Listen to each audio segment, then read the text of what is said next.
talking real loud, spreading no lie, trying to bring me down. Enemies lurking, but I won't back away. Got a vision in my mind, I'm here to stay. Got my crew beside me, we rise like a tide. When the storm gets rough, we ain't gonna hide. Propaganda swirling, but it won't touch me.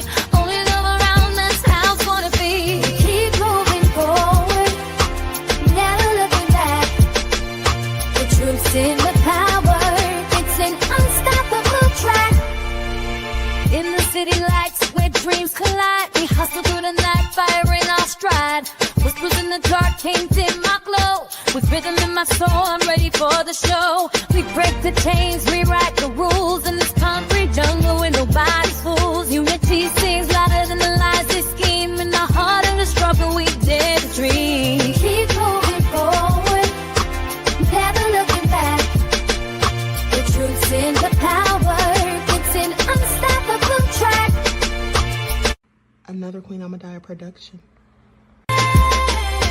Haze on the corner, they talking real loud, spreading no lie, trying to bring me down. Enemies lurking, but I won't back away. Got a vision in my mind, I'm here to stay. Got my crew beside me, we rise like a tide. When the storm gets rough, we ain't gonna hide. Propaganda swirling, but it won't touch me. Only love around, that's how it's gonna be. Keep moving forward, never looking back. The truth's in the power, it's an unstoppable track.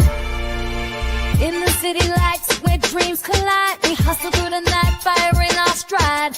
Whispers in the dark can't dim my glow. With rhythm in my soul, I'm ready for the show. We break the chains, rewrite the rules in this concrete jungle where nobody's fools. Unity sings louder than the lies.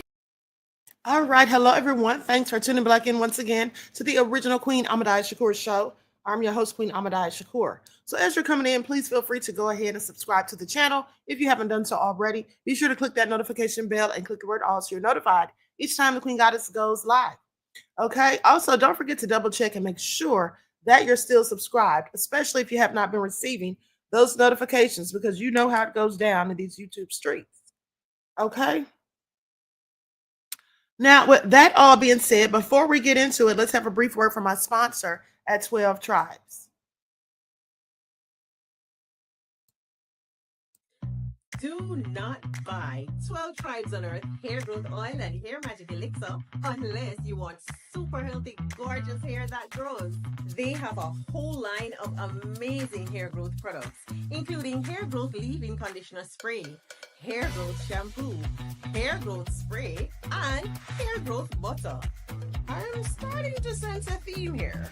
They include quality natural ingredients. They smell amazing, and you can see the results for yourself. So if you're looking for healthy hair growth for your natural or relaxed hair, try 12 Tribes on Earth today.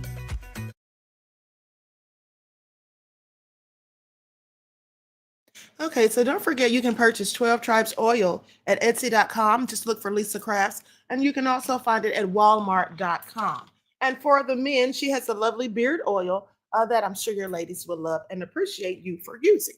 Okay, so that all being said, let's get into it. First of all, shout out to everyone in the chat and everyone tuned into the Queen. This is a late night live, and I usually don't go live this time of night. So thank you all for tuning in, and also a special thank you to my moderators who are attending this live. Because listen, my moderators have jobs during the day that they have to tend to, and on the weekends, I'm sure they want to relax and just rest. But so I appreciate them taking the time out of their busy schedules to be in the chat for the Queen, so we can watch out for the trolls. Okay, so listen, I was just lying in bed thinking, that there's a whole bunch of questions, and there seems to be a mystery around Malcolm-Jamal Warner's death. And I'm like, I don't want to get into conspiratorial things, or I don't want to be overreaching or putting 20 on 10 or any of those things. But I kept saying, it's just something just doesn't feel right. Like something just doesn't seem right about all of this. So I said, let's go back to the very beginning and then get to where we are right now. Okay, so that's what we're going to do. And I have written down some questions that I have because, listen, I have several questions. And you all know that when I have several questions, I start looking for the answers to said questions. Okay, so A goodness rated both said you're at work. Well, thank you for tuning in while you're at work, beloved. Okay, that's right. That crazy bitch Air says some of us work at night, Queen. I know, beloved. Okay, and thank you. Okay, so with that all being said, let's start at the beginning. Okay, and see if we can make sense of this because things are just clearly not adding up. And at first, I was thinking, maybe some of the things got misconstrued because of the language, because some things were translated from Spanish to English. And I said, well, maybe it was misinterpreted or whatever. But there's too many specific details that were given that just don't make a bit of sense as far as I'm concerned. Like too many things that just don't add up. Okay. So that even, and what I'm saying by that, what I mean by that is, even if there were uh some things that could have been mistranslated, it just doesn't make sense as to all these specific details. Like that literally, in my opinion, couldn't have been mistranslated. Okay. Likes up, everyone, please like and share. Okay, so hold on just a second.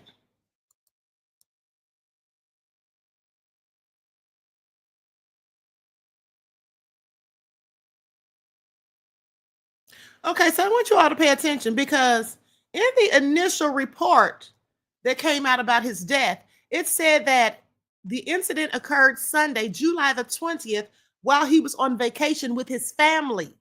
With his family. Okay, so that's more than one person. That wouldn't be just him and his daughter, but it specifically said with his family. Initial reports indicated that he was pulled into a current while swimming in Playa Grande near Cahuta. Bystanders and first responders attempted to save him, but he was pronounced dead at the scene after being pulled from the water. Okay, that's what the initial report said, according to this. That's not what it said in the initial report that I read. In the initial report that I read, it didn't say Playa Grande. It said Coakley's. That's what it said. It said Coakley's. Okay. Hold on. So first of all, officials have revealed a shocking new twist in Malcolm-Jamal Warner's death by drowning on Sunday while he was vacationing in Costa Rica. Initially, Elbert Leon, the head of the tourist police for the country's Atlantic region, claimed the actor's 8-year-old daughter was in the ocean with him and was successfully rescued. Successfully rescued. So, how could they just misinterpret this? And this is what the tourist police said, that the daughter was in the ocean with him, because this is the next report that came out. Okay. Initially, they said he was in the water swimming and he got pulled in to a high current. Then they came back and said that his daughter was in the water with him and he was trying to save her. The daughter was in the ocean and was successfully rescued. Now, Costa Rica's Judicial Investigation Agency, OIJ, says they clarified that she was on the shore and that he had entered the water with a friend and got caught in the high current and drowned. So what's interesting about that is they reported he was on vacation with a family. Trisha says, are we prematurely reacting to an incomplete investigation? Well, that's the thing. That's the thing, because I thought about that. And at the end of the day, they're acting like the investigation is complete. Okay, because here's what I know. When somebody dies, they do an autopsy, which could take weeks and months. But they also do something called a preliminary autopsy. And the preliminary autopsy can take, it doesn't take long at all. It can be done in 24 hours or by the next working day, like if it's over the weekend when the incident happens. So those can come out pretty quickly, because I know that they were saying what the results of his autopsy report stated. But here's what's interesting about that. What's interesting about that all is the fact that they say the autopsy confirmed. Let me just pull this up. Likes up, everyone, please like and share. Because the preliminary autopsy does not confirm. It just gives you an idea. You don't have the confirmation of the cause of death until the final autopsy report comes out. Okay? That's what you don't have. But I want you all to pay attention to something that I noticed.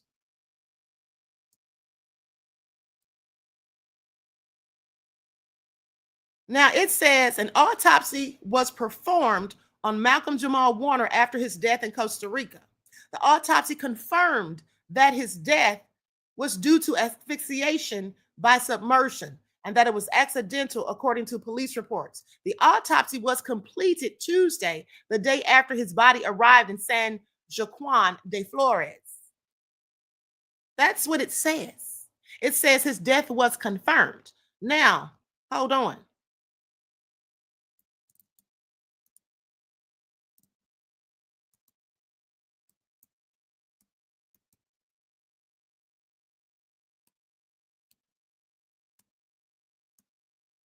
Now, does a preliminary autopsy report confirm the cause of death?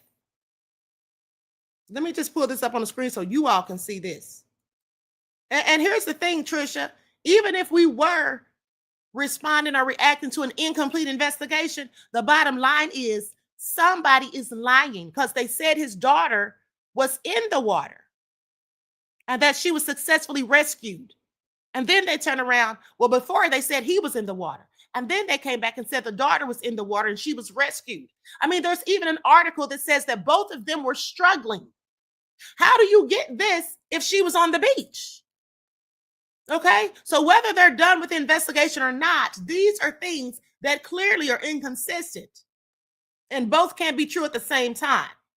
So it doesn't make sense regardless. Now, let me pull this up on the screen because like I just told you all, they said that the cause of death has been confirmed. Now, here's what I typed in on Google.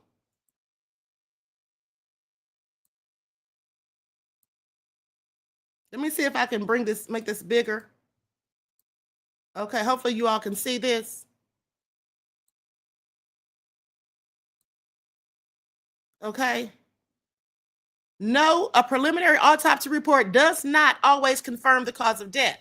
While it provides an initial assessment, a preliminary autopsy is based on the initial examination, but additional studies like toxicology or microscopic analysis may be necessary to determine the definitive cause. Okay?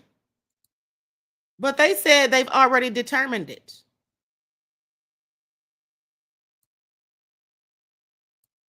Okay, so I find that interesting. So with that all being said, hold on. Okay, so my question is, they couldn't have done a complete autopsy that fast. Okay? They couldn't have done a preliminary autopsy that fast. Trisha said, who's they? Well, they are the people who did the autopsy report. And it was conducted, the autopsy was conducted by the forensic pathology department in Costa Rica. Okay, does that answer your question? That Crazy Beach Air said exactly, hence the word preliminary. Right. A preliminary autopsy doesn't usually confirm anything. Okay, it just gives you an idea. It's just an assessment. So with that all being said, Trisha says, who are these sources? Trisha, you have a whole lot of questions. Why don't you just wait until I go through this and then see if you have any questions left, okay? Because you're asking questions that I'm going to talk about, all right? So with that all being said, I just find this all interesting. How do they get these things mixed up? Now, hold on. Let me go to this report by E! Online. Likes up, everyone, please like and share.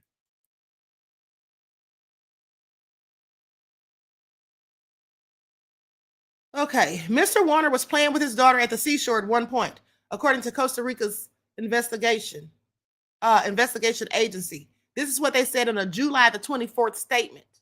He then left her out of the water and he and a friend entered the sea. It was at that moment they were swept away by the current. Where is this friend?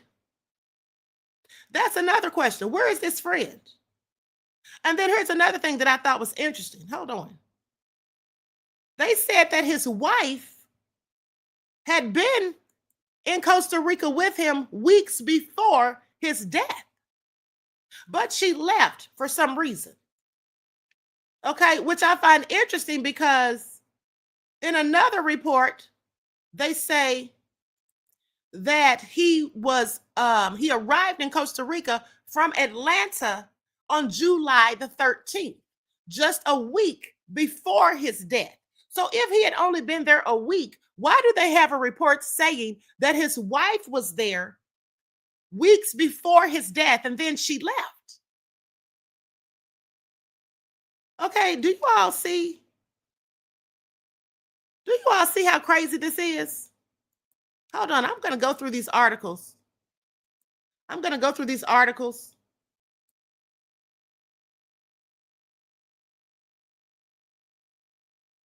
Hold on. Okay, we're going to have to go through all of these because I can't remember which one said what, but we're just going to go through them. Okay, so officials revealed a shocking twist in Malcolm-Jamal's, wait a minute, I already read this one. Hold on. Let me delete this one because we already went through it. Okay, now they say that there were 3 doctors on the beach. You all remember that? And you don't find that interesting that there was literally 3 doctors on the beach? Hold on, let me pull this up. I thought that was very interesting because they said there was very few people on the beach. There was few people on the beach. And also I did some research and found that this beach is usually not crowded. So it's a good place to go if you don't want to be in a crowd, which that would make sense as to why he would go to that beach, Playa Grande, because he's a celebrity and he's always been pretty much low key. And he really has never even came out and said who the identity of his wife and daughter were. Okay, so that seems plausible. But listen to this. A doctor who was one of the bystanders who pulled Malcolm-Jamal Warner out of the water at Playa Cocles in Costa Rica recalled that the sea was rough as he broke his silence over the Cosby Show star's death. After Malcolm's accidental drowning, Playa Grande lifeguards confirmed they were not present at the beach at the time of the incident due to a lack of resources. The doctor said he was about 200 meters away at Playa Grande, spending the vacation with his partner. There were very few people on the beach and the sea was rough. Okay, so he heard the cries for help and he ran to the area and entered with his surfboard. Once the doctor managed to get to the shore, he noticed a bystander who had helped rescue the actor lying on the sand while struggling to catch his breath. He says that this was just someone who was there trying to help in an emergency without any rescue equipment. And this is from the New York Post. Following Jamal Warner's death or his drowning, lifeguards explained that Playa Grande is well known by local surfers and is one of the most challenging beaches. So it's well known for being challenging because of the rip tides or the rip currents. And they also say, while lifeguards had previously patrolled the area over the past few days, they were not present at the time of his death. Due to recent aquatic incidents in Playa Negra, we had redirected resources there and to Chiquita, another iconic beach known for its strong currents.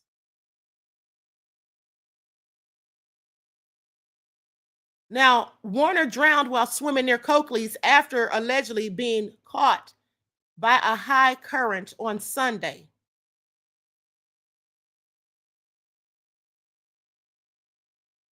They say the actor's body was taken to a morgue in San Juan de Flores for an autopsy.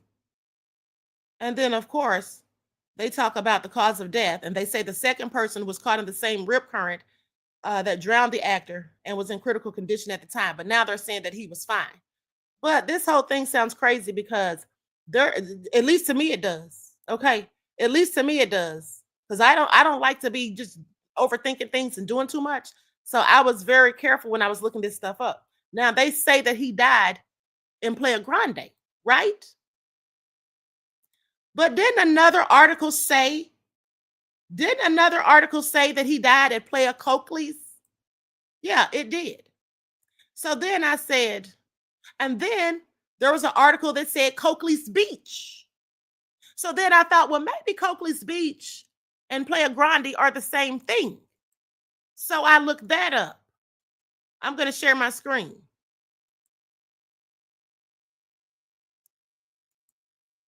So when I looked that up, let me enhance this.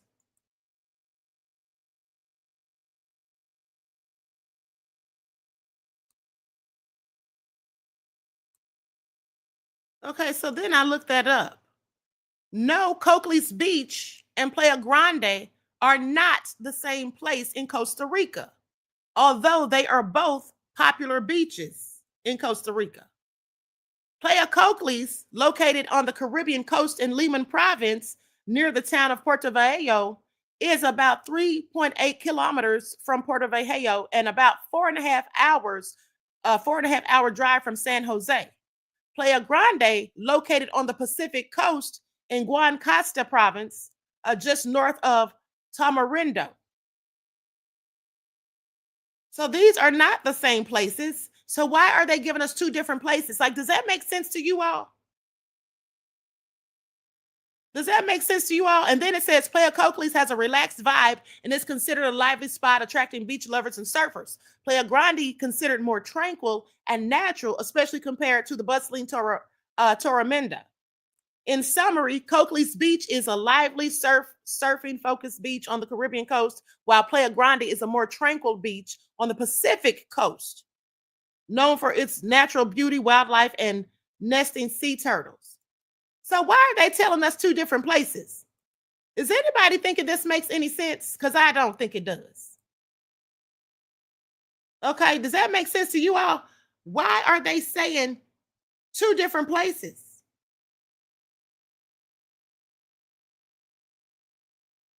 Okay, but let's continue. And what are the chances of there being 3 doctors on the beach, specifically a beach that's not even crowded?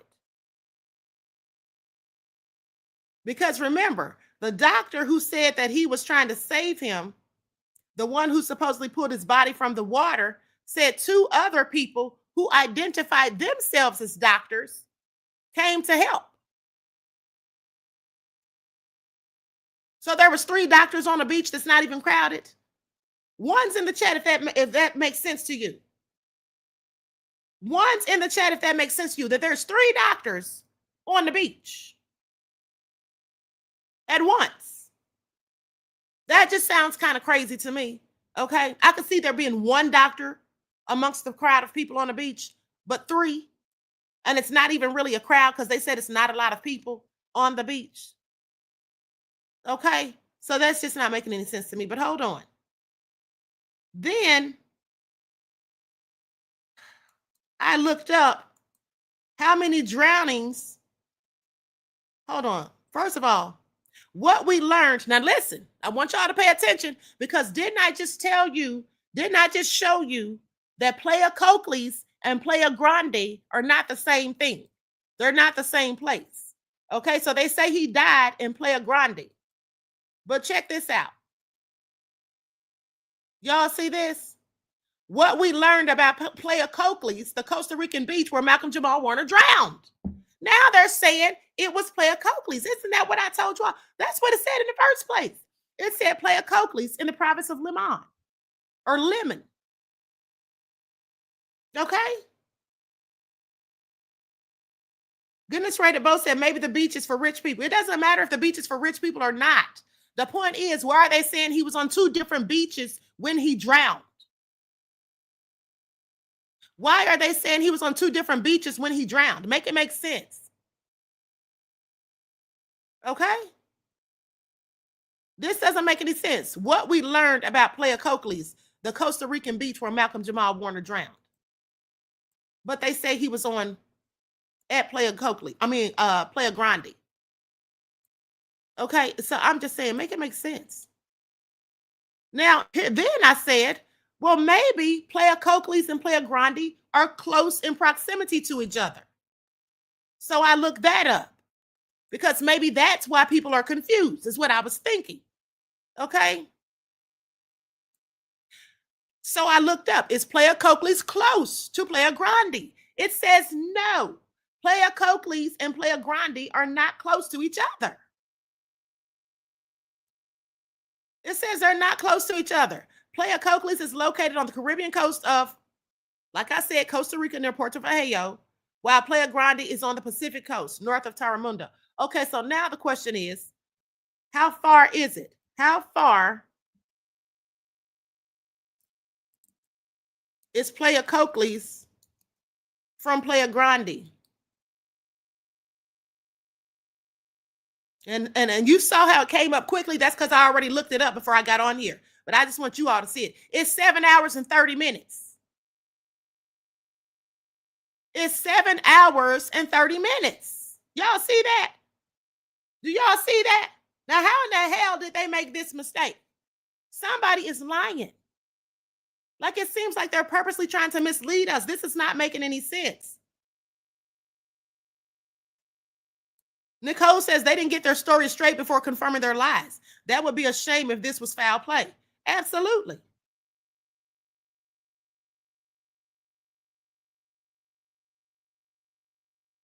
We the people said, sounds like they unalived this man. Something just isn't right. Namaste said they someday will pay. They playing way too much, causing crazy distractions. These two beaches are not close together. According to what it says on Google, look at this map right here. Playa Grande is over here, and then you go all the way over here to Playa Coakley's. Okay? 7 hours and 30 minutes away. Hold on. That doesn't sound right. Hold on. Let me make sure. Hold on. Let me just double check something real quick. Let me make sure I put Costa Rica, because there could be another Playa Grande elsewhere or another Playa Coakley's. Hold on.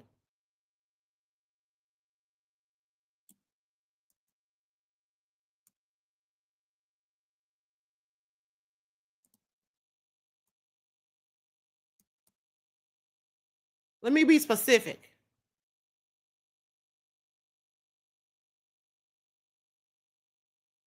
It still says the same thing. It still says the same thing. Playa Coakley's, Lemon Province, Costa Rica. Playa Grande, Guanacaste Province, Santa Cruz, Costa Rica. It says 7 hours and 46 minutes. Okay, so I'm not crazy. I'm just trying to make sure I'm not making any mistakes or just overthinking. Y'all see that, right? Y'all see that, right? How did they make such a mistake if it's 7 hours away? They're 7 hours apart. How do you make that mistake? Hold on. Now, I looked up also.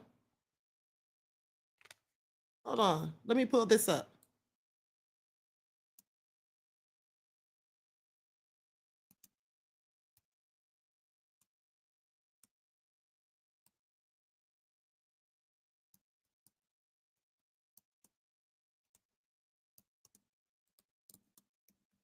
So I looked up how many people drown in Playa Coakley's in Costa Rica per year.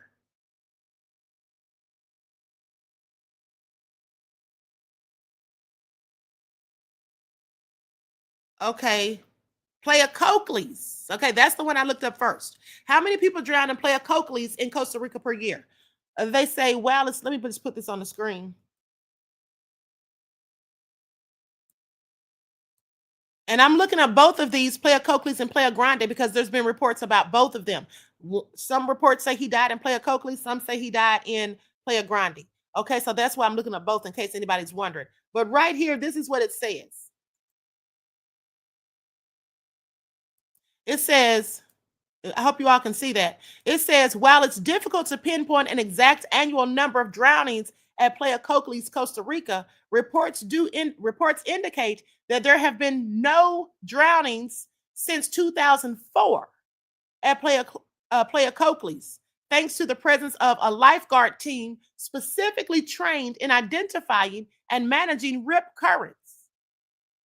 However, the area is known for its strong rip currents, which pose a significant hazard and have previously led to multiple fatalities. Okay, so now let's see how many people have drowned, how many people drown in Playa Grande in Costa Rica per year.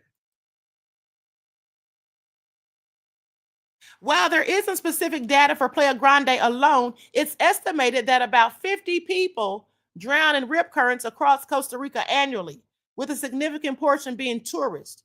Rip currents are a major factor in these drownings, and unfortunately, not all beaches have lifeguards or adequate safety measures.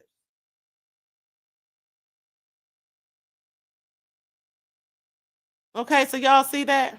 So about 50 people drown a year in rip currents. That's a lot. 50 is a lot. Okay, in a year. Now let's go to what one of the guards came out and said. One of the Caribbean guards. Likes up, everyone. Please don't forget to like and share. Thank you in advance. So Caribbean guard drops clues about Warner's final hours, lack of lifeguards, deadly currents, and questions about Costa Rica's safety. Okay, so here's what they say. What began as a peaceful family getaway. Now they're saying a family getaway, but then they say the wife wasn't even there. But let's keep going. What began as a peaceful family getaway to Costa Rica ended in tragedy for the Cosby Show star Malcolm-Jamal Warner, whose life was cut short in a drowning accident off the coast of Playa Grande. Now they say Playa Grande again. I just want y'all to pay attention to the conflicts and the stories. Warner, age 54, and let me just put this on the screen so you all can see this in case anybody thinks I'm just saying stuff, or if anybody has questions to where I'm getting all this from or whatever. Okay.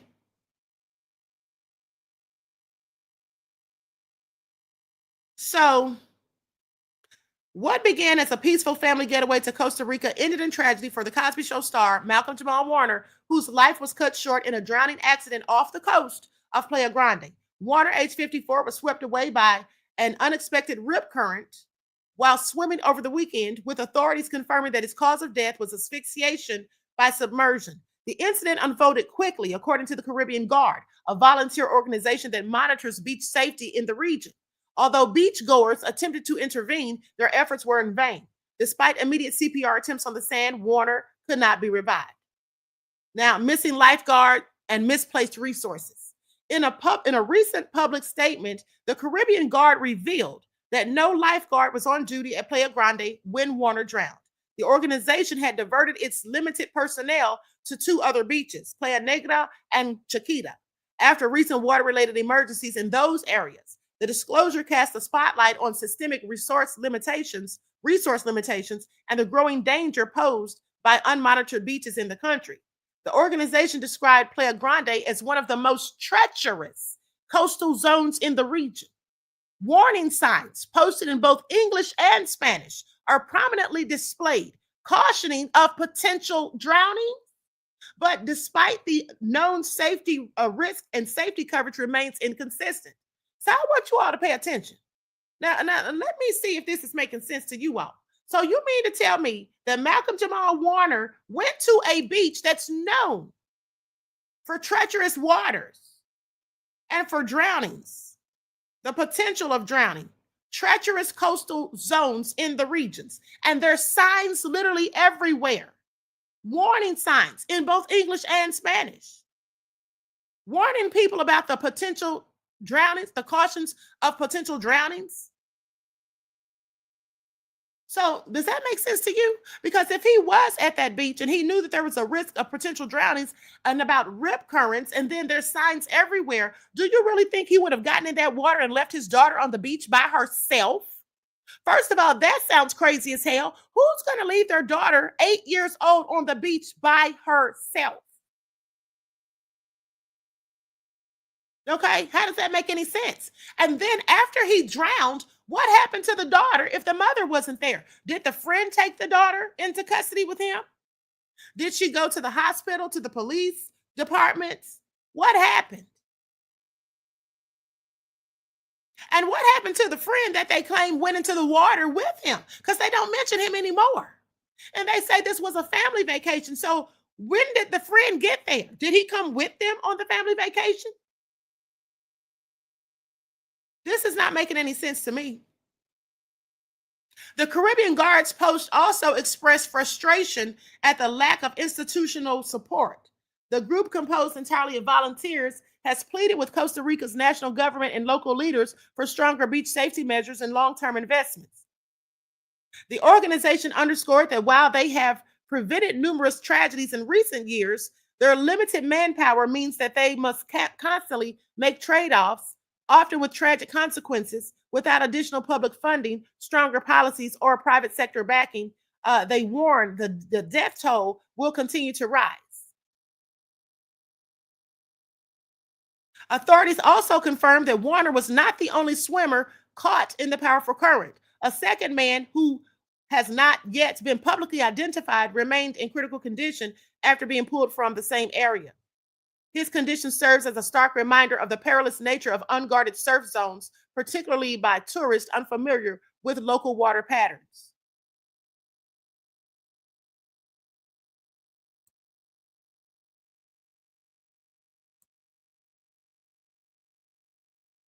JD said next thing they'll be saying is Conrad Murray. Conrad Murray was on the beach. Okay, I like this is just all crazy. Anyway, let's keep going. Excuse me.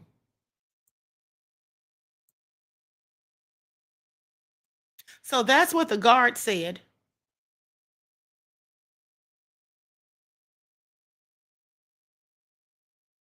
Now, here's a report from TMZ. Malcolm-Jamal Warner, final photo from Costa Rica vacation before drowning. Malcolm-Jamal Warner was looking forward to some R&R in Costa Rica just 1 week before his tragic passing at age 54, and his arrival there was captured in what could be the final public picture of him. The actor was photographed at the airport in Costa Rica looking relaxed and low-key on July the 13th. He had just arrived on a flight from Atlanta exactly 1 week before his tragic death by drowning. TMZ broke the story. Malcolm-Jamal's body was found Sunday after he got caught in an ocean current, resulting in a drowning. So let me go to the picture.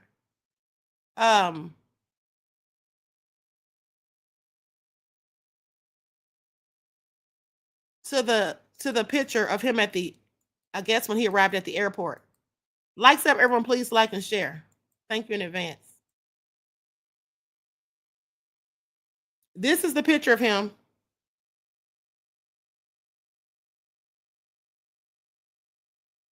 Trisha says none of the reports make sense. The family stateside should order an independent investigation. Need toxicology results too. I agree, beloved. I absolutely agree. Because the math is not mathing.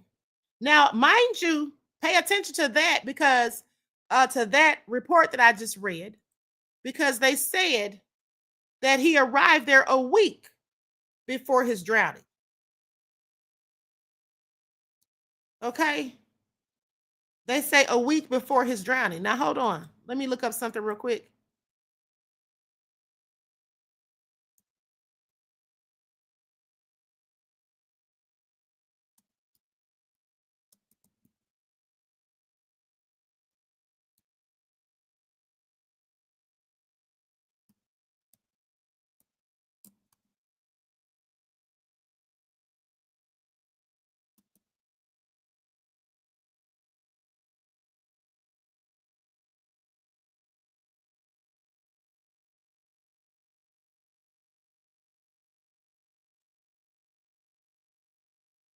Dana, thank you so much for your contribution to the channel, beloved. I really appreciate you. Okay. Peace, love, and blessings.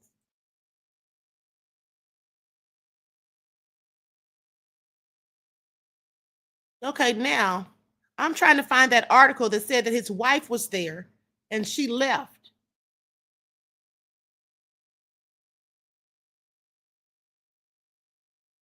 Hold on, beloveds.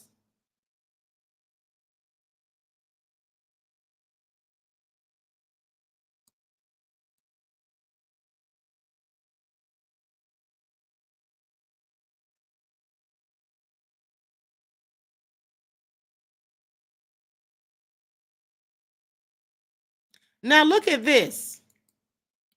I'm going to share this on the screen. Y'all see this? It says, I typed in Malcolm-Jamal Warner's wife. Did she go to Costa Rica with him? It says, yes, Malcolm-Jamal Warner was in Costa Rica with his wife and daughter when he tragically drowned. The family was on vacation when the incident occurred. Warner's wife is now working on bringing his body back to the United States for funeral arrangements. Do you all see how this is crazy? Okay, so they say that his wife and daughter were there, but then there's reports that say his wife and daughter were not there, just the daughter. And then they say a family vacation. Do y'all see how this is all crazy? Like, make it make sense. Hold on.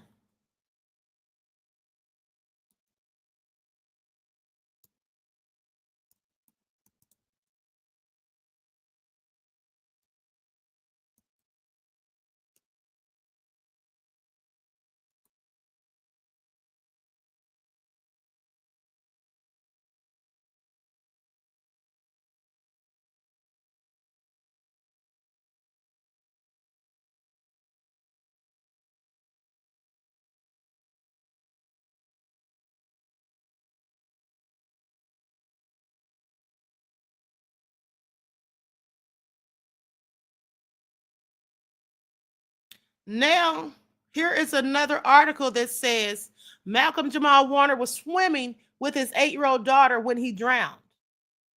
Okay, we already know that they came back and corrected that, but they also say in this same article, hold on, because I don't want to have to read this whole thing.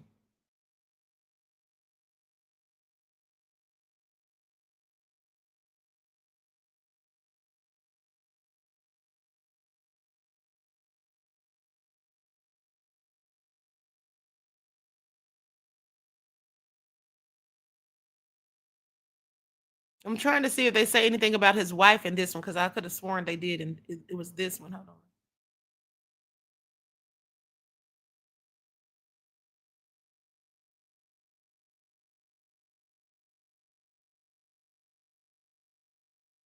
Likes up, everyone. Please don't forget to like and share. Thank you in advance.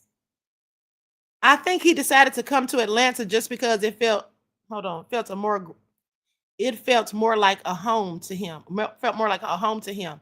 This is what Dashelle Smith, one of the actor's best friends and bandmates, said. After purchasing a $1.3 million 5-bedroom house in the suburb of Decatur, Warner told the Atlanta Journal-Constitution in 2003, music and my wife and daughter keep me from losing my ish. Okay, I can't remember which article it was, but one of those articles said that his wife was there. Hold on. That his wife was there and she left weeks before, which is crazy to me because they say in that other article that he was only there for a week before he drowned.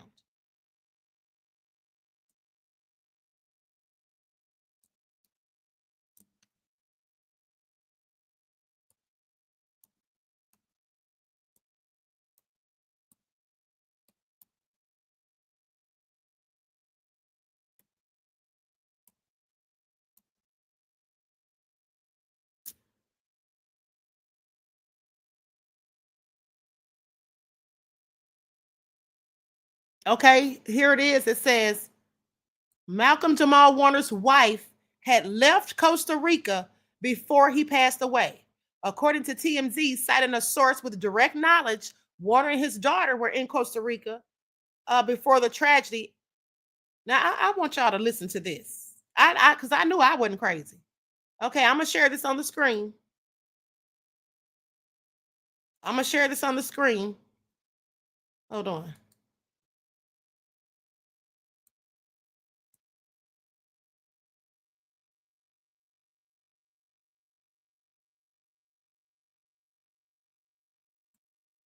I hope you all can see this. Here's what it says. Okay. Yes, Malcolm-Jamal Warner's wife had left Costa Rica before he passed away. According to TMZ, citing a source with direct knowledge, Warner and his daughter were in Costa Rica for about a week before the tragedy, and his wife had departed a few weeks prior, meaning she was not there on July the 20th when he drowned. Malcolm-Jamal Warner died on July the 20th in an accidental drowning off Playa Grande near Coakley's in Limon Province, Costa Rica. He was on vacation with his 8-year-old daughter. Okay, see, now they're saying he was on vacation with the daughter. First they said it was with the family, and then they say Playa Grande near Coakley's. So, like, this is all just crazy. And then the other article said the wife was there, and then they said the wife was there and she left. But here's the thing that also doesn't make sense. If he was there for only a week, how did the wife leave weeks prior? You see how that didn't even make sense? That didn't even make sense. Okay? Hold on. Let me type in something else real quick.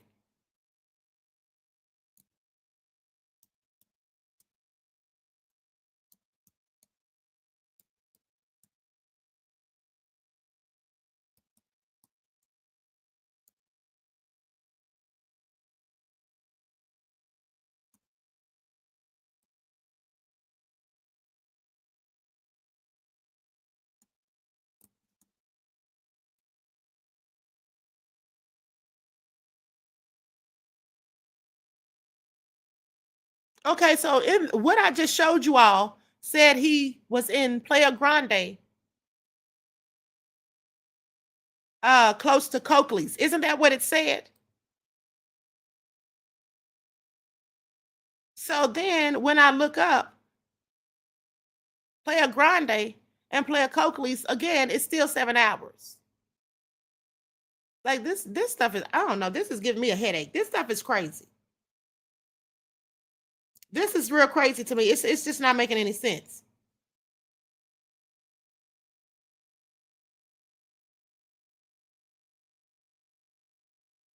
Um, the wife and daughter are being used within the wrong. Goodness Rated Bo said it can happen. You're trying to save a person who is drowning, and because of their panic, they can cause you to drown too. Yeah, that's definitely something that can happen. Absolutely. Okay, absolutely. Mia said, where's the real journalism? Exactly. How are these people telling all these different stories? It is what it is, says. Also, they said the wife called after he had been gone for an hour. Now they say she wasn't there. Which is it? Exactly. Do y'all see how this is all crazy? Buttercup said right, because they said she left 2 weeks earlier. Exactly. But then they say he was only there for a week. He got there July the 13th and died July the 20th. That's a week. So this all isn't making any sense. Okay. I know, I'm glad it's not just me, because I'm like, wait a minute, am I going crazy here? Am I missing something? Now they talk about bringing his body back to the US. Malcolm-Jamal Warner's body to be flown to Los Angeles remains released to the family. Now this came out from TMZ on the 23rd of July. Okay, it says Malcolm-Jamal Warner's body will soon, I'm going to just share this on the screen. Okay. I just want y'all to see everything that I'm looking up and where this is all coming from. So y'all don't think I'm crazy. Okay, y'all see that? Okay, so anyway, goes on to say that his body will soon return to Los Angeles after his body was released to the family following the completion of an autopsy. Sources with direct knowledge tell us the actor's remains were turned over by the judicial morgue on Wednesday morning following the completion of his autopsy. They say the completion of the autopsy, not a preliminary. How the hell do you complete a full autopsy and confirm specifically the cause of death within 24 hours? We're told that that Warner's body is scheduled to leave Costa Rica on Thursday and will arrive in Los Angeles Friday morning. We're told that the U.S. Embassy is working with the family on returning the body to the United States. A source with direct knowledge tells us the actor had been in Costa Rica with his daughter for a homeschooling program. We're told his wife had been in the country with them a few weeks prior. to his death, but she was not in Costa Rica at the time of his drowning. So she had been with him a few weeks prior, but then they tell us he only got there a week before he drowned. Y'all see how this is crazy? And this is TMZ. So were him, the wife and daughter there weeks prior, then they left and went home, and then he and the daughter came back on July the 13th? Is that what happened? I don't know. Because they specifically have said in a myriad of articles that they were on a family vacation, which would entail him, the wife, and the daughter. But if the wife left weeks prior to his death, how the hell was he only there for a week before he drowned? Okay. According to our sources, Malcolm's wife learned of his passing through a phone call. TMZ broke the story. Warner died at 54 from an accidental drowning while visiting Costa Rica with his daughter. There were no lifeguards on duty at the beach where Warner drowned. He was pulled out of the water without vital signs and could not be resuscitated.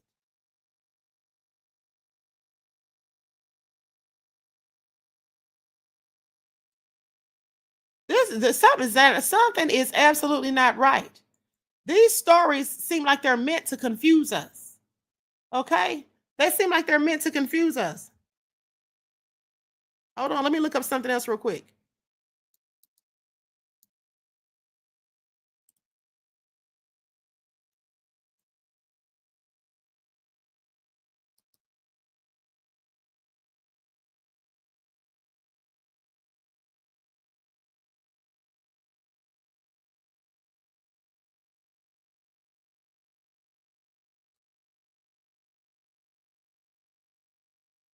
So here's the thing.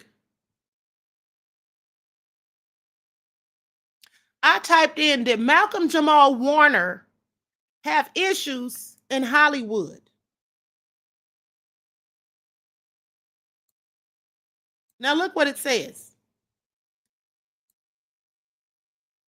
Now, again, I'm not trying to be a conspiracy theorist, but I have several questions. Do y'all see this? This is what I typed in. Did Malcolm-Jamal Warner have issues with Hollywood? It says yes. Malcolm-Jamal Warner experienced both professional and personal challenges related to his career in Hollywood. While he achieved significant success, particularly as a child actor on The Cosby Show, he also faced issues related to the legacy of the show, his artistic choices, and personal heartbreaks.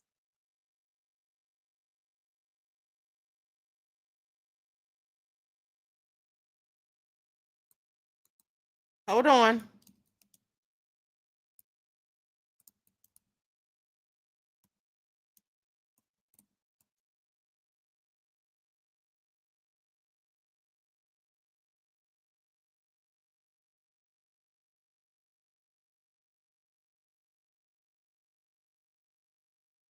It says while it's accurate to say Malcolm-Jamal Warner actively sought to change the landscape of Black representation in Hollywood and challenged its systems, he wasn't in an open declared war with the industry. He was, however, deeply concerned. Hold on, let me just share this on the screen.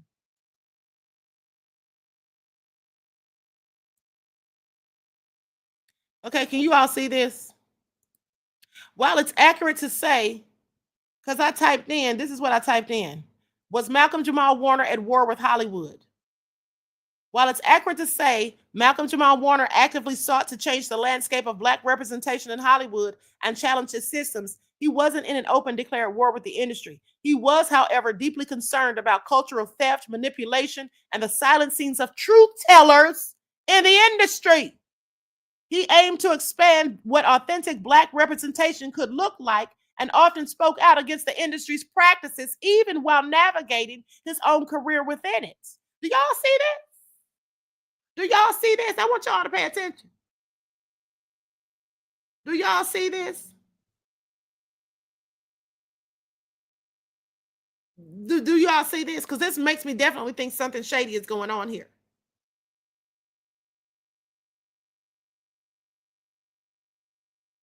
Yanni Clemens says people conspire. Conspiracy theorists are deep thinkers who seek truth in order to solve man-made problems. You're absolutely right, beloved. I have to agree with you on that. You're absolutely right. Buttercup says, I heard that a couple of days ago. Really? Do y'all hear this? Byron said he did have issues with Hollywood. He was waking up. Let me just read this again. While it's accurate to say Malcolm-Jamal Warner actively sought to change the landscape of Black representation in Hollywood and challenge its systems, he wasn't in an open declared war with the industry. He was, however, deeply concerned with culture, about cultural theft, about them stealing our culture. Okay?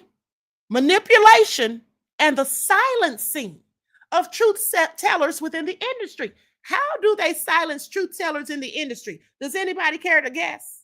How is it that they silence truth tellers in the industry? Don't they kill them? Don't these people turn up dead? Isn't that what often happens? People who start talking too much and start exposing things that people don't want to be exposed, certain people that is, don't they turn up dead like Isaac Cappy? Isn't that what usually happens? Do y'all hear this?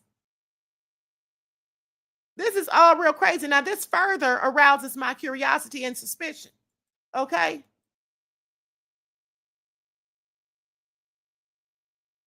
This further arouses my curiosity. And let me tell you something. While they say that he wasn't in an open declared war with Hollywood, if he was challenging things that were pertaining to cultural theft, okay, if he was saying that people were being manipulated and such, if he was saying that truth tellers are being silenced, that's a war. That's a war. And if he aimed to expand the authentic Black representation, what authentic Black representation could look like, and often spoke out against the industry's practices, even while navigating his own career within it. Boy, that sounds like a war to me. How about y'all? That sounds like a war to me. Okay? I want y'all to pay attention at the end of the day. I want y'all to really pay attention, because that definitely sounds like a war. Okay? I just changed my thumbnail. So, this is very interesting. Rena says it's just showing the lies they tell. Exactly. Now, this man is dead. And then we find out that he's been speaking out against Hollywood. Now, maybe it's a coincidence, but I don't believe in coincidences. And I also don't think it's a coincidence that there's different stories and different accounts being told about his death. He was on this beach. He was on that beach. The wife was there. The wife wasn't there. It was just him and the daughter. Him and the daughter were both swimming. The daughter wasn't even in the water. There was one article that specifically said that they were battling. Both of them, the daughter and he, were both battling, in the water. You got to pay attention. Hold on, beloveds.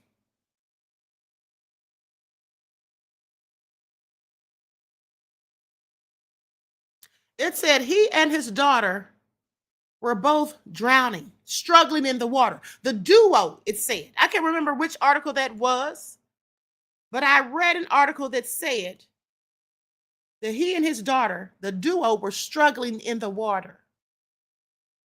Okay? And then for them to say she was on dry land, that she never, in fact, was in the water. Y'all don't think that's crazy? That's not making any sense. Okay? None whatsoever. How do they have all these different scenarios? And then further, if there were all these signs warning of the dangers of the treacherous waters, the treacherous area or the region that he was in, why would he go into that water? They said that the signs even say, that if you're just a regular average swimmer, basically, that it could be dangerous and you could drown. So it's not like he was Greg Louganis, okay? Or Michael Phelps. So I just have so many questions, because I just can't see this man leaving his daughter on the beach unattended to while he goes and gets in the water. That doesn't make any sense. And you all know it doesn't make any sense. And then Open Book says, what happened to her afterwards? Exactly, beloved. That's what I want to know. What did happen to her afterwards? Was she taken to the hospital? Was she taken off with a friend? And where is the friend? What's the friend's name?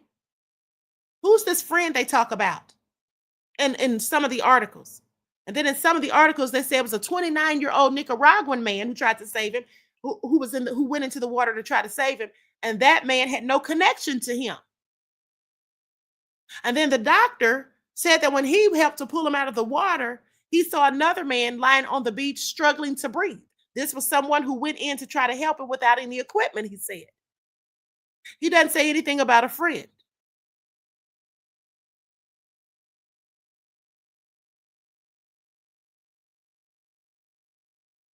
Sierra says, was this friend a companion? That's what I'd like to know.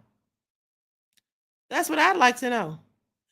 It is what it is. Says, did the friend come to Costa Rica with him? That's another question that I asked, beloved. Okay. JD said, did that 29-year-old survive? Yes, they did. They were supposedly in critical condition, and then now they've been released and they're fine, is what they said. Not impressed says, was it a friend or a hitman? Okay, this all sounds crazy. Let me tell you all something. Let me tell you all another story, right? And so you all can see how this all is crazy. So I remember when Sonny Bono died. Okay, if you all remember, any of you who are old enough to remember when Sonny Bono died, they said, I want you all to pay attention. They said that Sonny Bono, they say that he was skiing and he skied into a tree. Now, this man was very good at skiing. And even if you are, I guess you could ski into a tree accidentally, but they said he skied into a tree. But then I started doing some research. This was years ago, and I've always been one to research. And I started doing research, right? And then I found out that some Russian mafia people who were into rug smuggling and all that had a problem with Sonny Bono. And then it was alleged that they sent somebody on the ski slopes to take him out, and that he was probably beaten with golf clubs or something like that. They said he was beaten to death, basically, and made it so that the reason he was killed this way, according to the report that I read, was so that it would look like he skied into a tree. Now, I don't know if that's true or not, but I'm telling you, that's what I read years ago, and I just thought it was very interesting. Hold on. So I said all that to say this. Sometimes they tell us BS about how somebody really died. Okay, if there was something sinister going on, they just may not tell us the real truth.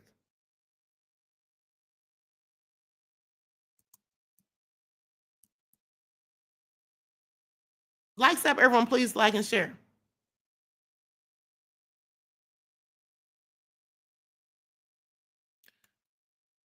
Now, here it is right here.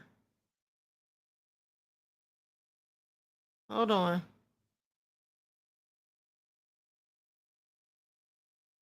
Listen to this. Sergeant Tim Minister, a detective for the Douglas County Sheriff's Office, sat at his desk and laughed.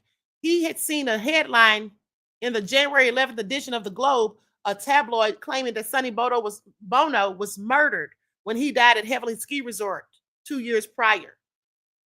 He said, I saw it, but I was confused. I refused to buy it. I was the first one there, so I know what really happened. The Globe, Bono, an entertainer and U.S. congressman, died January the 5th of 1998 of massive head injuries after skiing into a tree. The Globe, however, claimed that it received secret government files to suggest that Bono was actually murdered by two menacing thugs employed by the Russian mafia. It has been a rumor for over a year, and this man says it's a rumor and it's mean-spirited, and it's been a rumor for over a year. So they deny it. Okay, that's what they say. They deny it.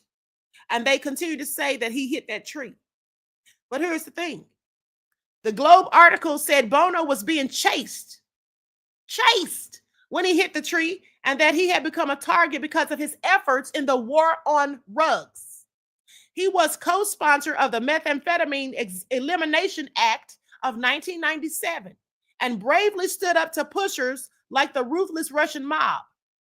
Gangsters put a contract out on Sonny's life after they were unable to blackmail him into taking pressure off their growing empire. Now, which one do y'all believe?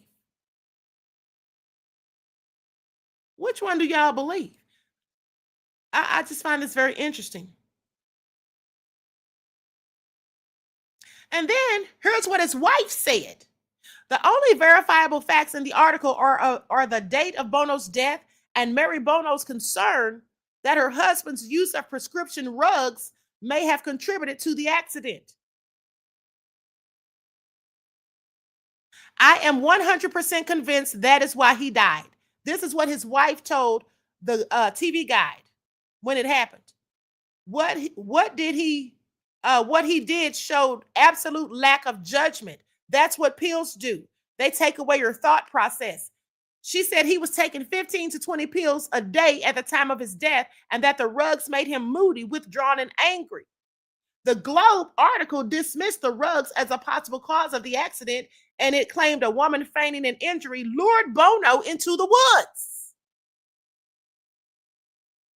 According to the article, just as he nears the damsel in distress, he sees two menacing thugs emerge from the nearby woods on skis. Realizing he's been set up, he tries to get out of there and tries to run in a desperate bid for his life. The assassins follow in hot pursuit until their work is done.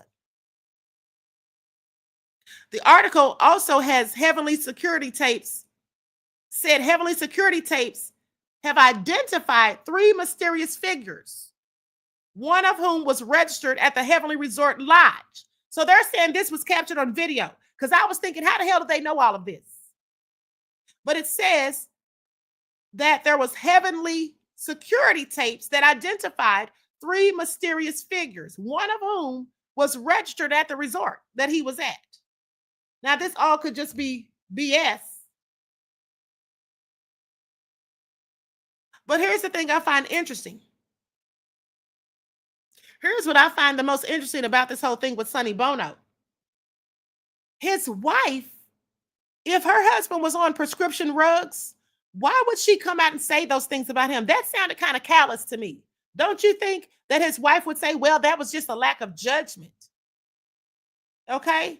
And if he was fighting a battle against the war on drugs, why would he be taking 15 to 20 pills a day? That doesn't add up to me. And here's another thing.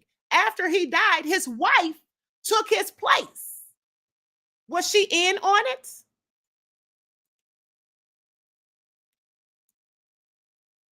Hold on.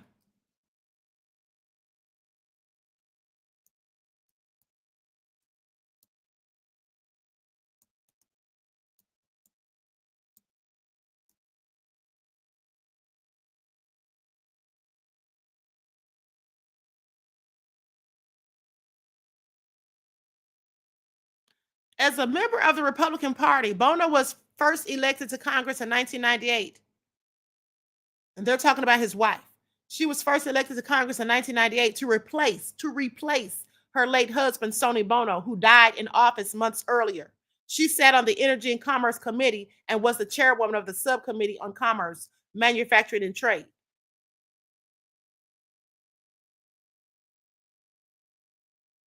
His wife got his position after he died. Y'all don't think that sounds crazy? Like maybe that sounds a little bit suspicious. Maybe it doesn't. I don't know. Sounds crazy to me.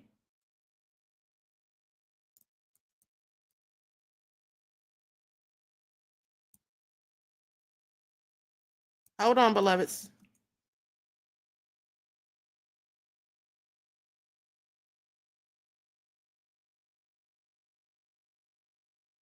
Likes up, everyone, please like and share.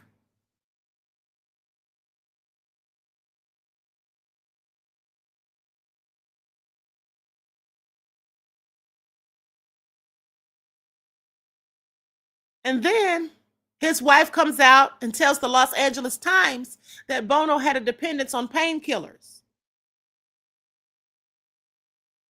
You know, it seems to me, and I could be wrong, but it sounds to me like his wife um was, it sounds like to me his wife was trying to make excuses for why he supposedly skied into a tree. I just think that if somebody's husband dies in a tragic accident, that the last thing you would do is come out and besmirch his legacy by saying that he was addicted to pain pills, especially when he was fighting a war against drugs.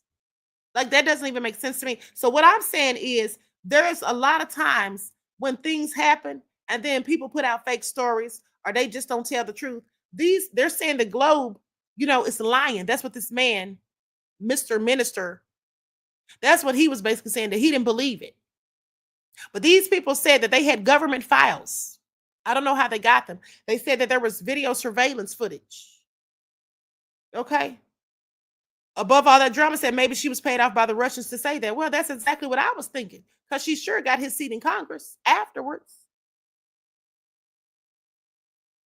And this is all crazy. It just makes me have more questions about Malcolm-Jamal Warner. And this whole thing about Sonny Bono, I remember looking into this about 10 years ago. Okay. I remember looking into this about 10 years ago because I was thinking about people who died, in mysterious ways. Famous people who died in mysterious ways. It was something like that I was looking into. And so that's when I looked into Sonny Bono. And I was like, this all sounds crazy. Because I was thinking, they said this man was like really good at skiing. And then he skied into a tree. And I was like, and they were talking about his broken bones and all of that. Hold on. I don't know. It just didn't make sense to me. That's why I looked into it. Okay. But I remembered reading that about 10 years or so ago. So all I'm saying is this whole thing with Malcolm-Jamal Warner, it just reeks of foul play to me. Okay. Warner was formally identified by Costa Rica's national police, who described him as a tourist.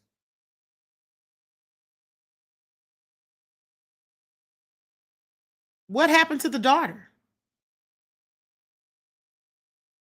The Grift Eyes Heart here says, no, I mean, talk to the daughter to get more accurate information. Yeah.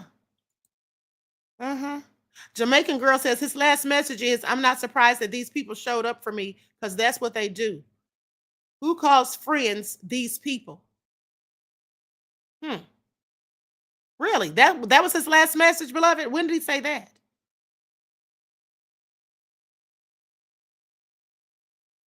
I don't know. This is all crazy. I'm going to keep doing some investigation into this because, like I said, how are they telling us that he died in Playa Coakley's, and then they say he died in Playa Grande, and those two places are not anywhere near each other? Okay, we looked it up. It said it was 7 hours apart, and then they said he was in the water by himself, and then they said the daughter was in the water with him, and then they said the daughter was safely on the shore, and then they said he went into the water with a friend, and then they said that there was a man who went in to save him, and that man was laying on the beach, and that man went to the hospital. And then they said the wife was there weeks before he died, but she left. And then they had said the family came there. And then they said that his daughter and him got there a week before his death. Okay.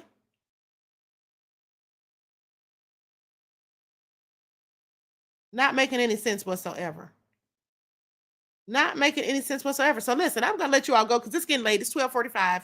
Listen, I'm gonna keep looking into this. I don't know. Hopefully we'll get some answers. That Crazy Beach Era said, my head is spinning with all the BS. Me too. Me too, beloved. Queen, he had a video in a red room that looked suspicious. Really?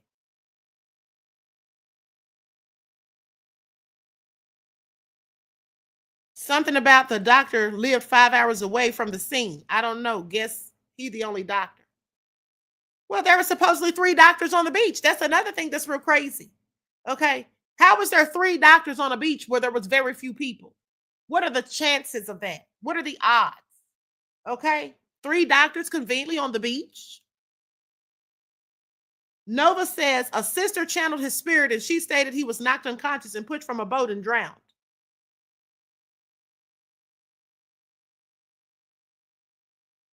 Honey, this is all crazy. Jamaican girl said, listen to his last message before he passed. It was very creepy. He was even sniffling like he was crying.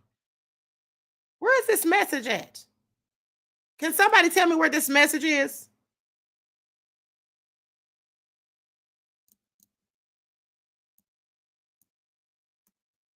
I haven't heard anything about that. Now, listen, when you all are telling me stuff, please don't tell me information from any of those AI channels, because those AI channels put a bunch of lies out. Okay, sometimes those things be putting out lies, and you can't rely on that, because there was one AI channel talking about Lisa Bonet came out and said she thinks he was murdered and all this and that. I couldn't find any confirmation that she actually even said it. You know what I'm saying? So sometimes there's just lies that come out. And I don't want to get caught up in the conspiracy of it all.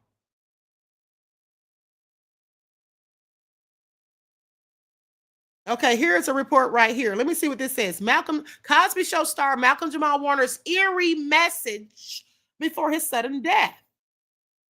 The actor died Sunday in a tragic accidental drowning while on vacation in Costa Rica with his wife and daughter. Y'all see this? Let me just go to this, honey, because this is all real crazy. See, now they're saying his wife and daughter again. Y'all see this? And now they're talking about a message before his death. Okay. So let's get into it. Hold on.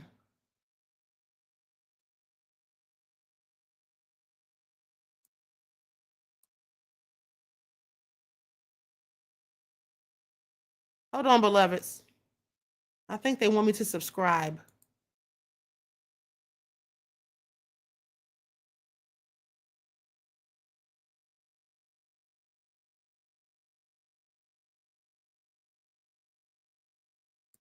Hold on. Let me see if I can find this somewhere else. Hold on. I don't want to go through all this. Likes up, everyone. Please like and share.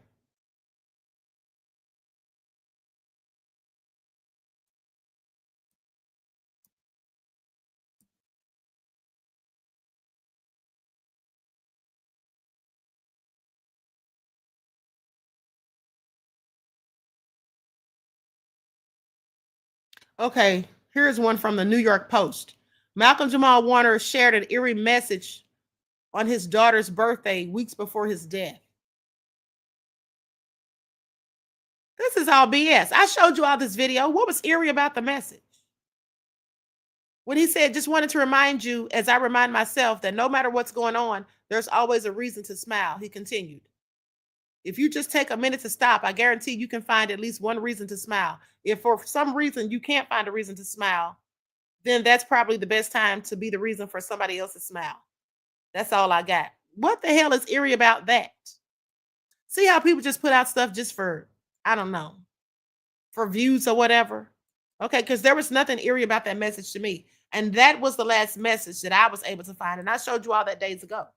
Okay, Fly Gemini said that message just said find a reason to smile. That was his daughter's birthday. Exactly. Like, I don't know what they're talking about. I don't believe in it. See, this is the stuff I'm talking about right here. See, when people start putting out stuff like that, like that's really crazy. That's really just embellishing the story, because there was nothing eerie at all about that message. And in fact, I showed it to you all. Sheila says, Queen, listen to his last message, Minnesota Orchestra, 8 months before his death. Okay, let me look that up. And while I'm looking that up, let me just let you all listen to this melody.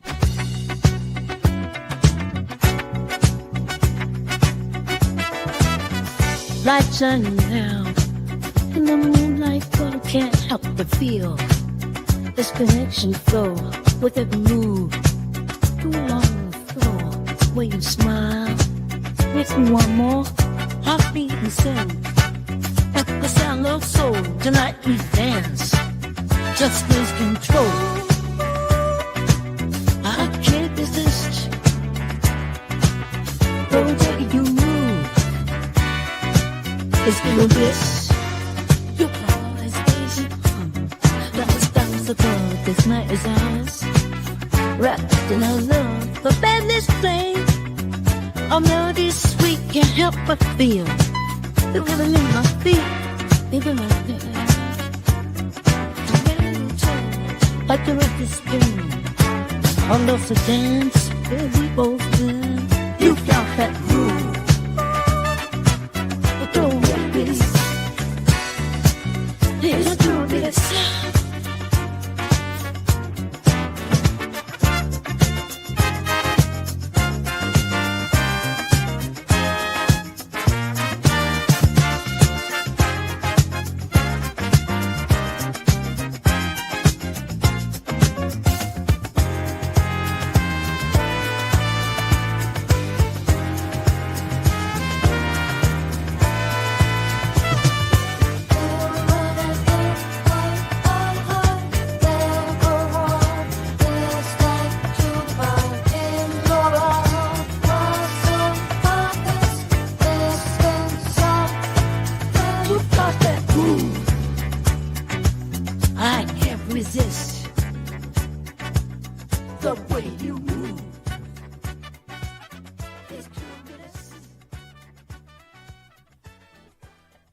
Okay, so I don't see anything strange about that message. I Googled it. It says Malcolm-Jamal Warner, who recently passed away, had a performance with the Minnesota Orchestra 8 months ago in November of 2024. He described the concert as beautifully executed and mentioned feeling alive and that the music reached deeper than usual, according to a Facebook post. I don't see anything nefarious about that.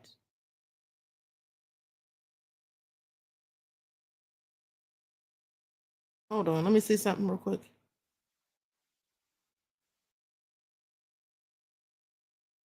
I'm gonna play this video. There's a video of him speaking about it.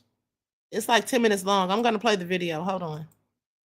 I'm gonna use an overlay just in case there's any copyright issues.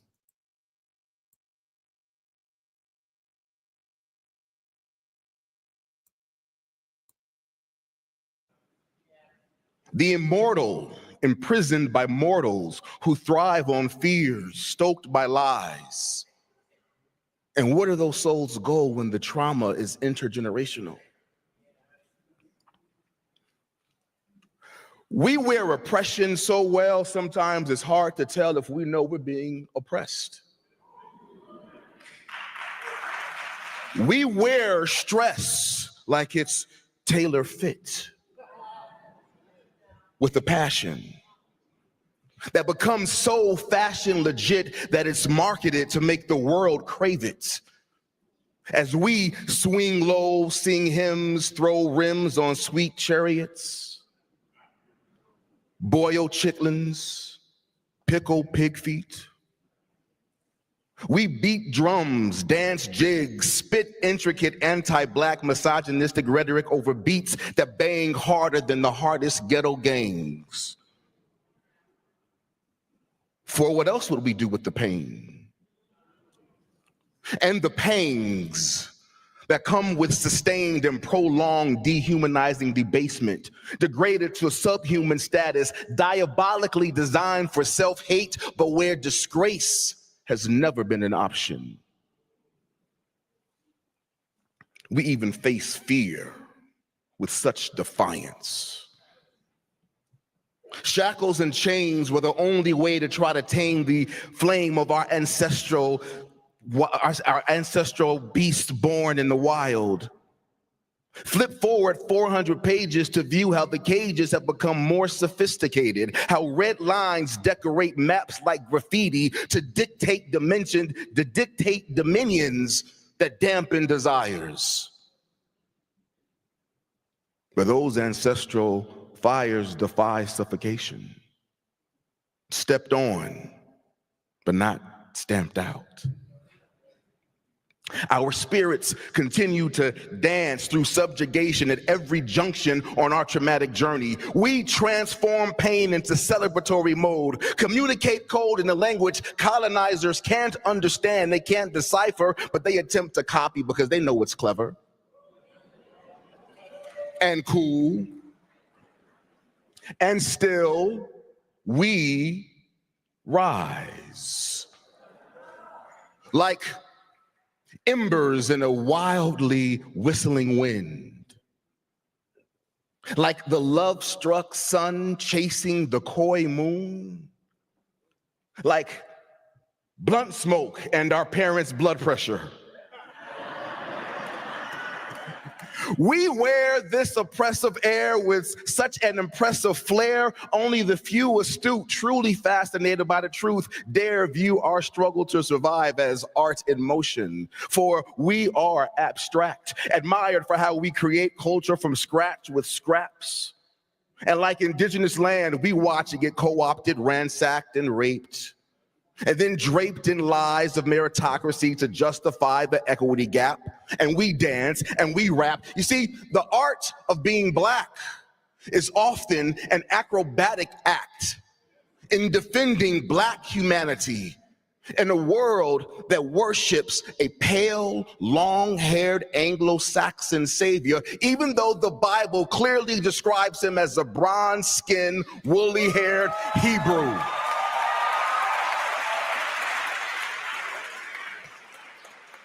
And revisionist history continues right before our very eyes each time the importance of Black lives is denied. What happens to unhealed souls left to linger in bodies that hold on to trauma? The immortal imprisoned by mortals who thrive on fears stoked by lies. And where do those souls go when the trauma is intergenerational?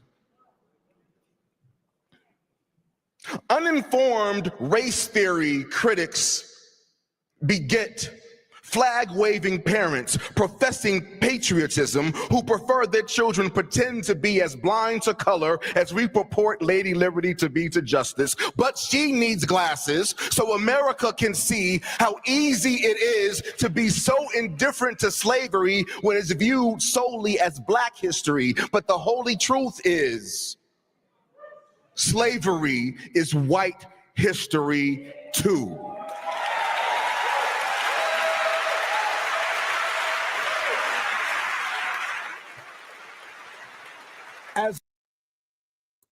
Let me just stop and pause for a second. You guys, now listening to this makes me even more suspicious. Okay. Shout out Beloved for telling me to go to this because I never heard this. And when I Googled it, it really didn't give me any of this, what he's saying.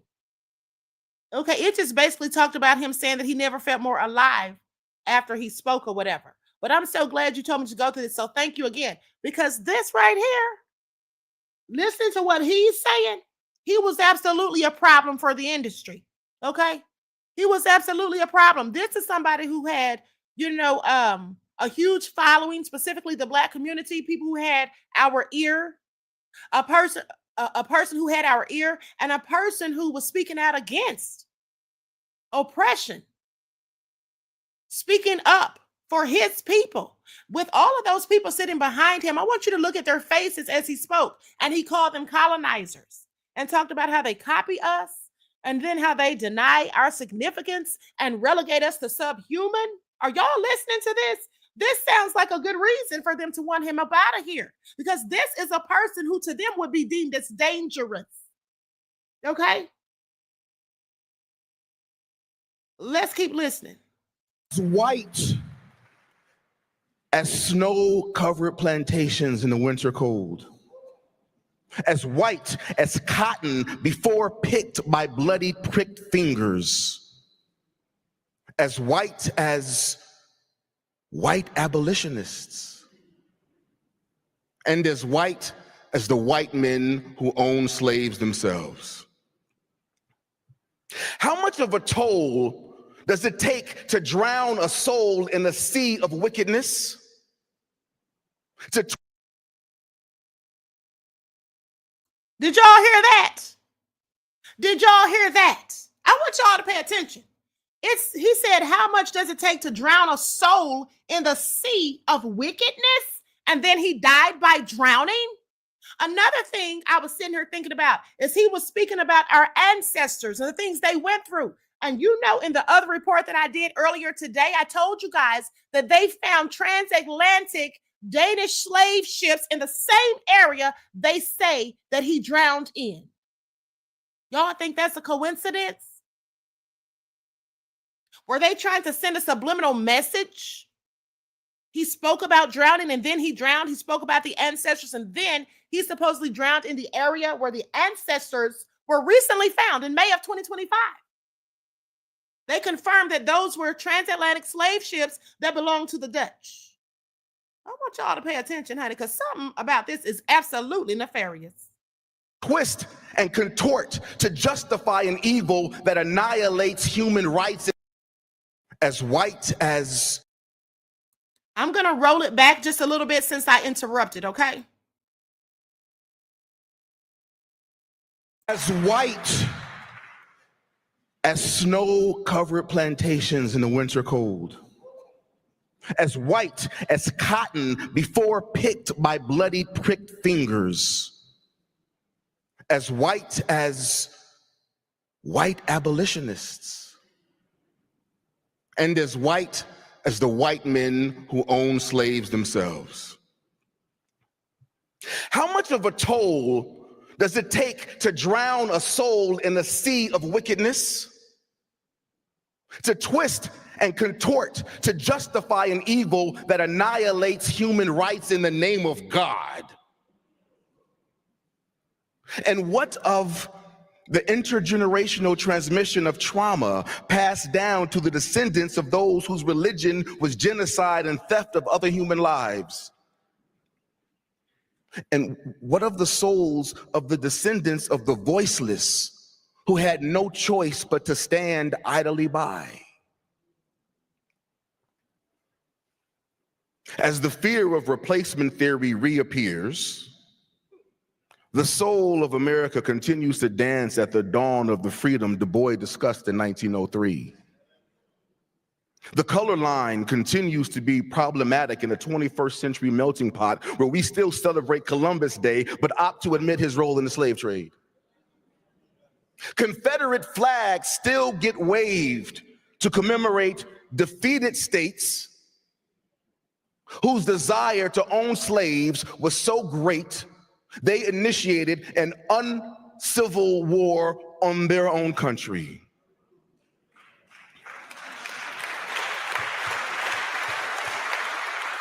And every 4th of July, for the past 247 years, we have celebrated America's independence, just not its irony that the freedom did not come to everyone. Since the 19th of June, 1865, free black people have used that historical day in Galveston to celebrate the end of legal chattel slavery. But now that Juneteenth is finally a federal holiday, this is an opportunity for all of America's wounded souls to strive toward a collective healing. Lies corrected. Learning and teaching the yin and yang of our history so our children can see that we are all connected by America the beautiful and America the ugly. Juneteenth is a celebration of stamina personified, unfiltered patriotism that despite 250 years of slavery, 90 years of Jim Crow, 60 years of separate but equal, 35 years of discriminatory housing, our souls undeterred still jubilee dance to this freedom deferred.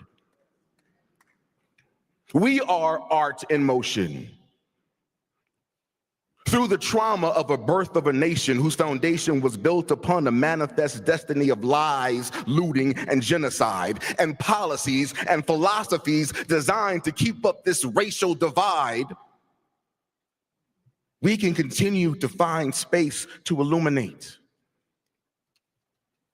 Juneteenth is not just a black holiday, it's an American holiday.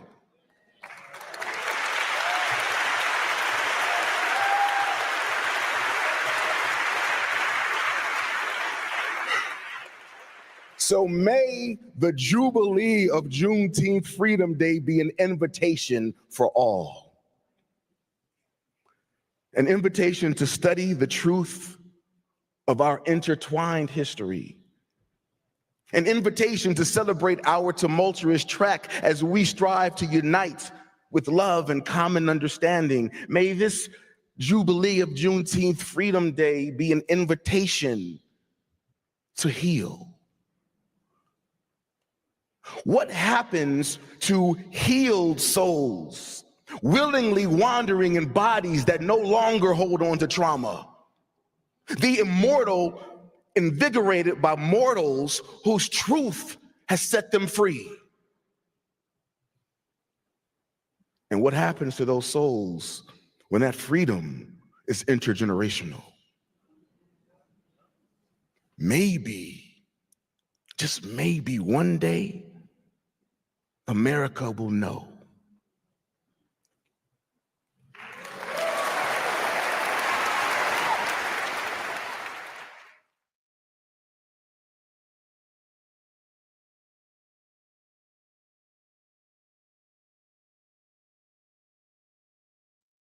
Ooh, that was very powerful. Okay. That was very powerful indeed. And I find it all very interesting. See, now listening to that,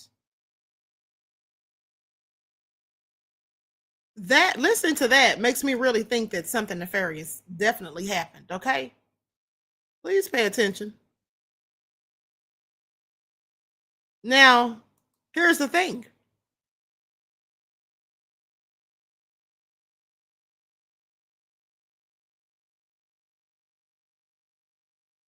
Here's what they say. Bill Cosby remembers TV son Malcolm-Jamal Warner, a dearly beloved friend. Hold on, that's not what I was looking for.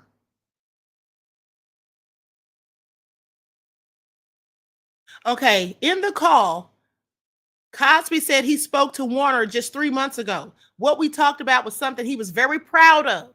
He had done a concert in Minnesota with a symphony, and there was something he had written. But he was very proud of what he had done and what he had said. And it was about living in America. Okay, are y'all listening? He was very proud of what he had done. He's talking about that poem that we all just listened to. That's what Bill Cosby said was the last thing he spoke to him about.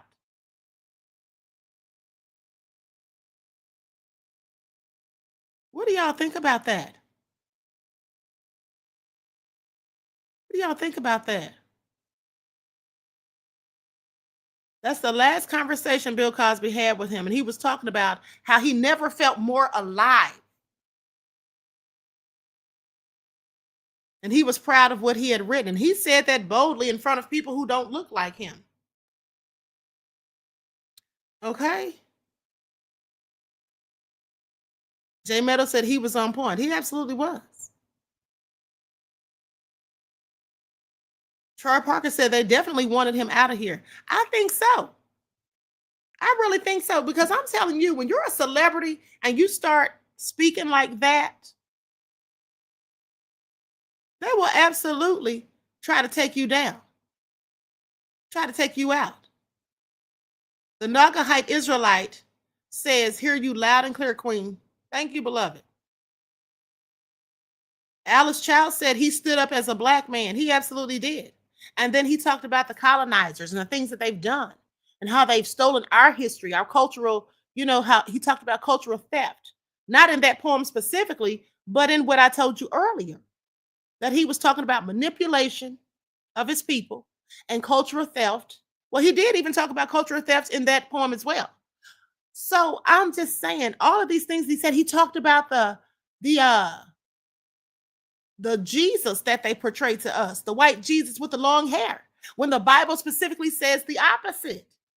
Now, don't you all think that him saying all of that was very dangerous, specifically to be saying it in Hollywood, about Hollywood? Byron says, anytime a powerful black man has no fear, these racists will find a way. I absolutely agree. I absolutely agree, beloved. Nene said he was a role model of black masculinity. Absolutely. Troy Parker said, I believe he knew they were coming for him. He could have. So anyway, with that all being said, I'm going to conclude the broadcast because we're after 1:00. But listen, I appreciate you all for staying tuned in. We all need to really be thinking about this and thinking about the things that he said. Another thing we need to be thinking about is unifying, because black people are always going against one another. Black people are always like acting like crabs in a barrel, pulling each other down rather than helping each other out, rather than lending a helping hand, wishing for another person's demise because we want to do better than them or be better than them. We need to stop the hate and try to come together, because when we have people like Malcolm-Jamal Warner, who spoke so boldly and truthfully in front of people who don't look like him and said the things that we know they don't want to hear and they don't want us talking about. When someone like that comes out and stands up for their people and then they lose their life, we should not allow their dying to be in vain. That's what we should never do. We need to all be trying to work harder and do better to come together as a people, realizing who the real enemy is. Okay, the global elites are the real enemy. The ones who sow the seeds of discord and have everybody down here pitted against one another. I want you all to think about that. They pit us together or pit us against one another, dividing us by race, by status, the rich against the poor, the black against the white, the immigrants against the citizens. This is what they do. And you see, that's always been America's strongest and most perfected strategy, is the strategy of divide and conquer. Because as long as you can keep the people, the masses, divided amongst themselves and bickering amongst each other, it is very easy to keep and maintain control over them. But what you can't do is control a people who are wide-eyed awake, who know what's really going on, and who now have decided to come together and unite against the 1% that's dictating all of the narratives. Okay? I want y'all to pay attention. Anybody that comes along trying to tell us the truth, anybody with a powerful voice, a platform, and status who can reach us and they know that we'll listen to them, and any type of person who's bold enough to say some of the things that he was saying and do some of the things that he done, that's a problem for the global elite. Okay? We're not talking about regular people here. We're not talking about just rich people that don't look like us. We're talking about the global elites. The ones who want to run everything, who've been running everything.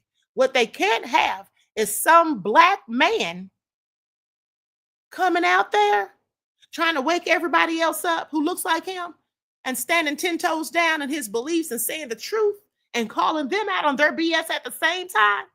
They can't have that.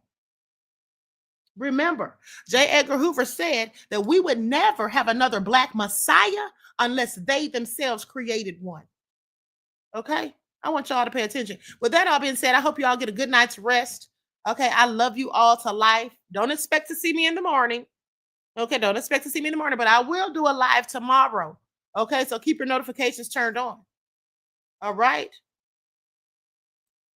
Jamila X said, please read the ISIS paper, The Keys to the Colors by Dr. Frances Cress Welsing. Yes, you all should really read that. You should absolutely read that, okay? If you don't know about Dr. Frances Cress Welsing, she is like one of the top scholars of our people. And also, a lot of people who don't look like us want to say the things that she taught were basically pseudoscience, okay? They want to try to discount her intelligence and act as though she didn't know what she was talking about, but she absolutely did, okay? So with that all being said, I love you all to life. I hope you all enjoy the rest of this night. Each one teach one. That's how we grow and thrive. Do something productive, constructive, but never destructive. And always remember, beloveds, to keep the Most High first in your lives. Until next time, peace.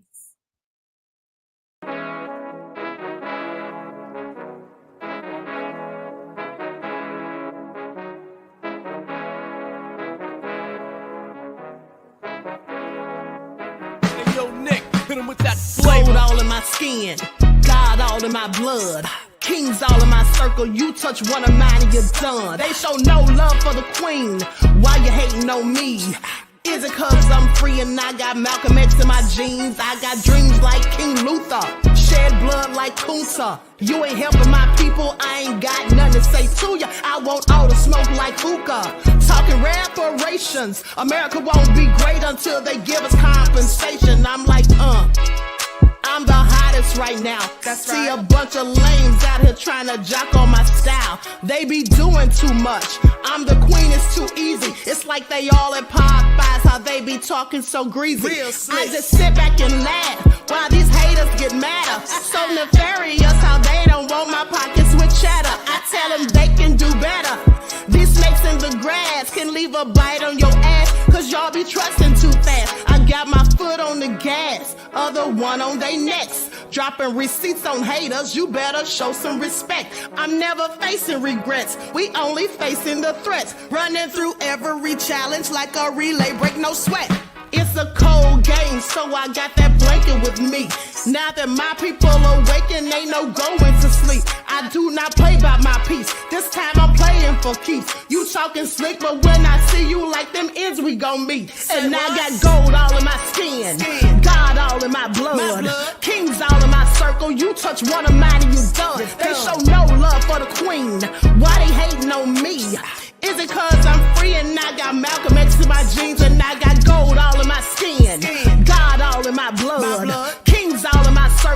touch one Ahmadiyyah. They show no love for the queen. Why they hating on me? Is it cause I'm free and I got Malcolm X in my jeans and I got